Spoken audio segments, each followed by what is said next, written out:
여러분 안녕하십니까? 우리 국민들, 특히나 윤석열 대통령을 강력하게 지지하고 있는 보수 우파 국민들이 윤석열 대통령에게 바람이 있다면 무엇이겠습니까? 바로 검찰총장 출신답게 전과사범 이재명, 조국, 문재인 같은 범죄자들을 법의 심판대 위에 세워달라는 거 아니겠습니까? 문재인 주사파 정권 5년 동안 문재인이가 북괴 김정은과 김여정의 수석 대변인 역할을 얼마나 잘 수행을 했습니까? 북괴 김정은과 문재인이가 맺었던 9.19 남북 군사 합의로 한미 연합훈련 역대급 축소, 한미 연합훈련 대대적인 폐기. 그야말로 문재인의 5년은 정북 주사파 세력들의 굴욕적인 또 치욕적인 정북질, 여족질의 5년이었다라고 해도 과언이 아니죠. 또한 문재인이가 이 탈원전을 한다라며 원전을 박살내고 전국에다가 태양광 사업과 풍력 발전 사업 뭐겠습니까? 정북 주사파 세력들에게 준 먹이사슬 카르텔 아니겠습니까? 문재인 주사파 정권 그동안 국가의 근간이라고 할 수 있는 통계 얼마나 많은 조작을 했으며 문재인 5년 정치, 사회, 경제, 문화, 국방 할 것 없이 전부 다 망가뜨렸던 5년 얼마나 많은 죄가 있습니까? 그럼에도 불구하고 윤석열 왜 법의 심판대 위에 문재인을 올려놓지 않을까요? 충격적인 소식. 지금 윤석열 난리가 났습니다. 윤석열 문재인 사건들 수사 자제, 문재인 가족 사건도 윤석열 건드리지 마. 정성산 TV 좋아요, 구독, 알림은 큰 힘이 되겠습니다. 우리가 알던 윤석열이는 과연 어떤 사람일까요? 이 소식은 작년도에도 한번 나왔고 이번에 동아일보가 작심하고 박살을 냈습니다. 윤석열 대통령 나라 두동강 내지 않으려 문재인 사건들 수사 자제하라.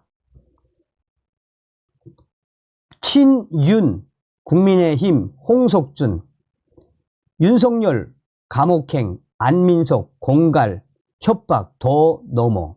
자, 이게 이제 2023년 4월 7일 기사입니다.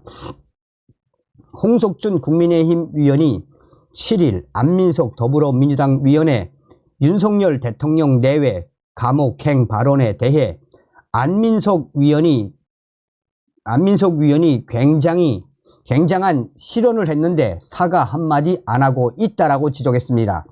그러면서 홍석준 국민의힘 친윤 위원은 윤석열 대통령도 나라를 두동강 내지 않으려고 문재인 전 대통령에 대한 여러 사건들 수사를 자제하고 있다라고 강조했습니다.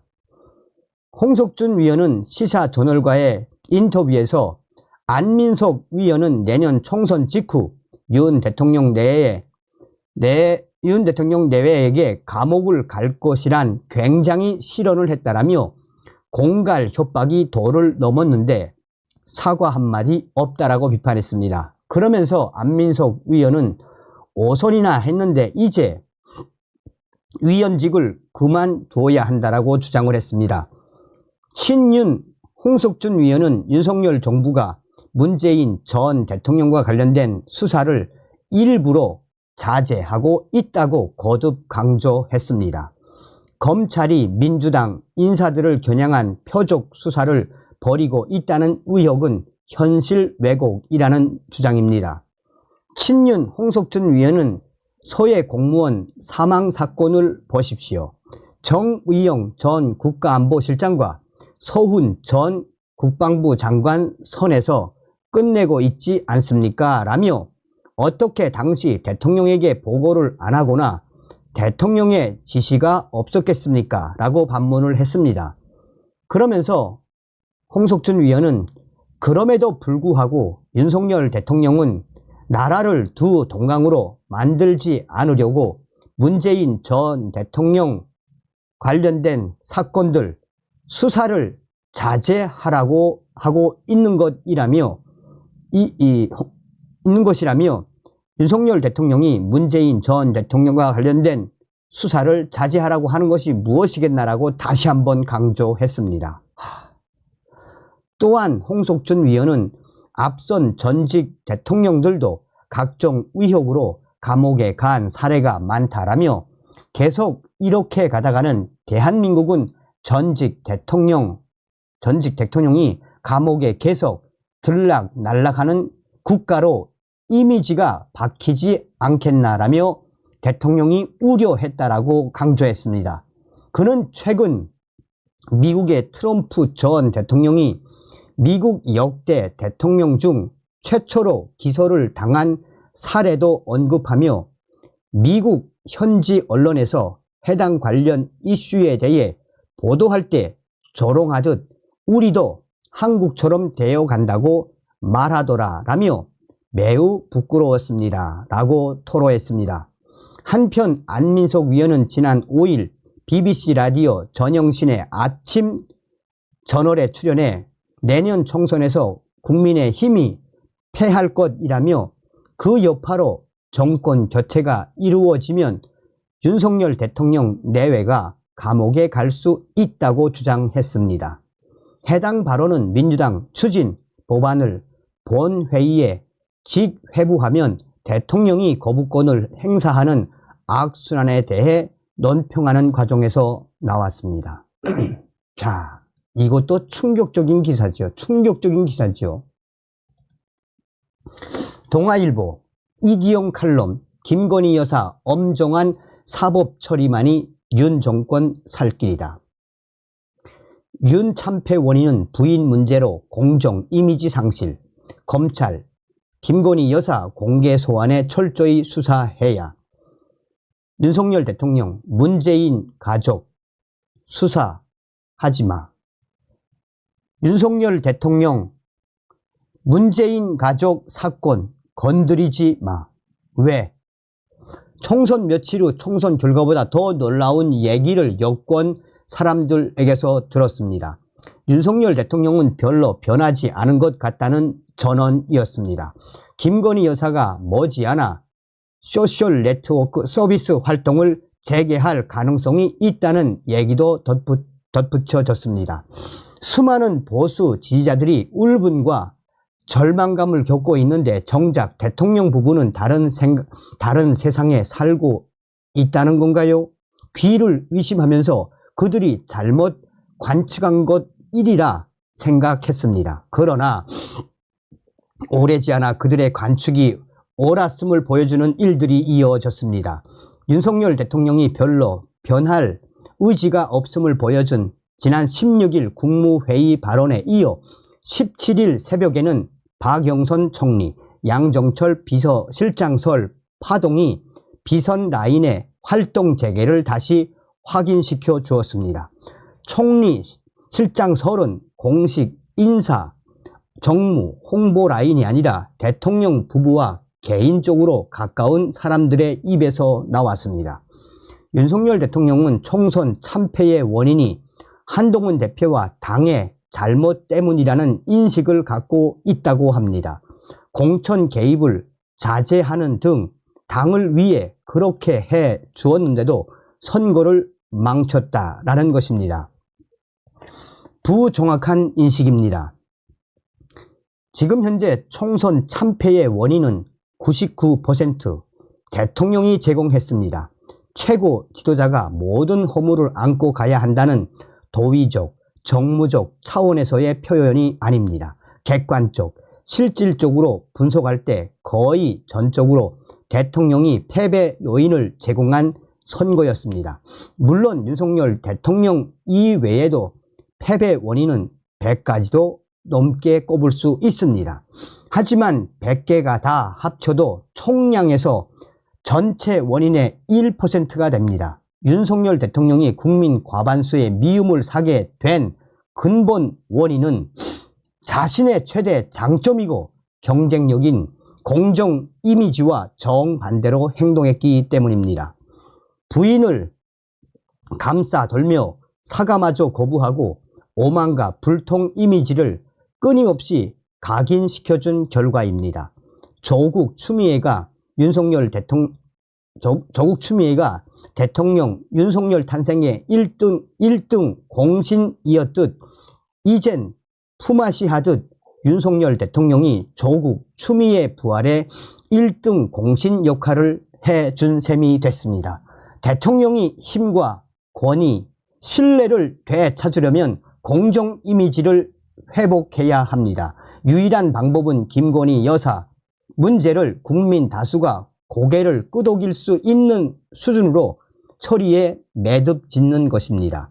여기서 말하는 국민 다수는 이념적, 당파적 스펙트럼을 이 좌극단, 1, 우극단, 10으로 가정할 때 4에서 8 사이의 중도, 온건 진보, 온건 보수 성향 사람들을 뜻합니다. 대통령 주변의 비선 강경파들은 하나를 내주면 열을 요구할 것이라고 만류하겠지만 천만의 말씀입니다.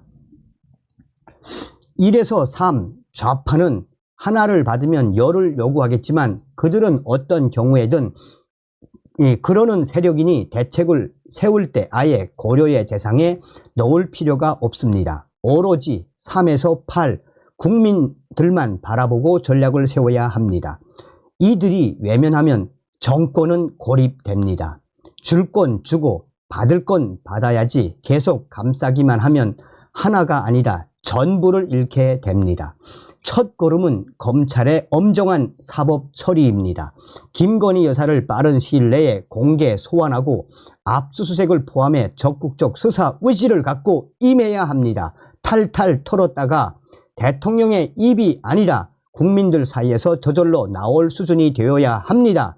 김건희 여사의 유죄를 예단하는 게 아닙니다. 도이치 모터스 주가 조작에 동원된 이 계좌주 91명 가운데 기소된 사람은 1명이고 그나마도 1심에서 무죄가 선고됐습니다. 법리적으로 따져 결국 김건희 여사가 무죄가 될 가능성을 배제할 수 없다고 해도 엄정한 사법 절차를 거쳐 결론에 도달해야 합니다. 명품백 사건도 김영란법 조항에 따르면 공직자 배우자의 금품 수수는 직무 연관성이 있는 경우만 처벌 대상이 되므로 김건희 여사는 법리적으로 무혐의가 될 가능성을 배제할 수 없습니다. 그렇다 해도 철저한 조사와 사법 절차를 거쳐 결론이 나야 합니다. 물론 아무리 엄혹한 수사와 재판을 거쳐도 야당은 더 거세게 특검 공세를 퍼부을 것입니다. 하지만 이때는 대통령 거부권 행사에 여론이 고개를 끄덕일 것이며 여당 내 이탈도 없을 것입니다. 국민도 특검 만능론에 고개를 저을 것입니다. 윤석열 대통령은 김건희 여사와 처가에 대해 말로 할 수 없을 정도로 미안함을 가지고 있다고 합니다. 하지만 이제 다른 선택 대안이 없습니다. 감싸려 해도 결과적으로 똑같은 코스로 끌려갈 가능성이 큽니다. 소환 조사조차 안 받은 현 봐주기 상태에서 특검법이 상정되면 여당 새 지도부가 사실상 동조해 주거나 이탈표가 나올 가능성이 큽니다. 설령 이번에 특검을 피한다 해도 다음 대선에서 야당은 물론 여당 후보들도 경쟁적으로 여사 문제를 들고 나올 것입니다. 돌이켜보면 어느 정권이든 비선 실세로 지목된 인물과 관련한 의혹이 불거진 뒤 그냥 덮고 갈 수 있었던 적은 없었습니다. 전두환 때 전경환이 그랬고 노태우 때 박철원이 그랬고 김영삼 때 김현철이 그랬고 김대중 때 홍삼 트리오가 그랬고 이명박 때 이상득이 그랬습니다.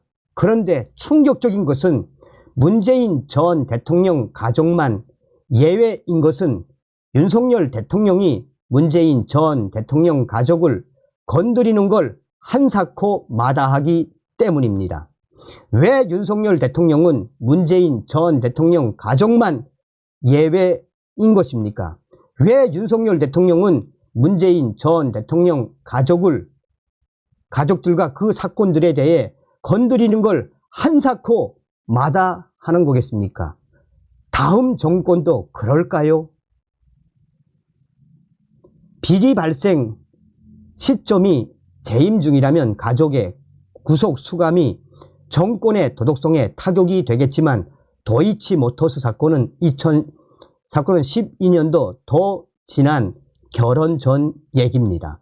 부인마저 심판대에 세운 대통령에서 뿜어나올 춘풍추상의 기세는 국정 주도권을 확실히 쥐어줄 것입니다. 지도자는 스스로에게 엄격할 때 국민에게 말이 먹히고 기강이 잡힙니다. 자, 이 뒤에도 긴 논평이 있는데 우리가 속은 걸까요? 우리가 윤석열을 잘못 보고 있었던 걸까요? 김대중 때 홍삼 트리오가 그랬고 이명박 때 이상득이 그랬습니다. 문재인 전 대통령 가족만 예외인 것은 윤석열 대통령이 문재인 전 대통령 가족 사건을 건드리는 걸 한사코 마다하기 때문입니다. 왜 그렇습니까, 윤석열? 다음 시간에 뵙겠습니다. 멸공.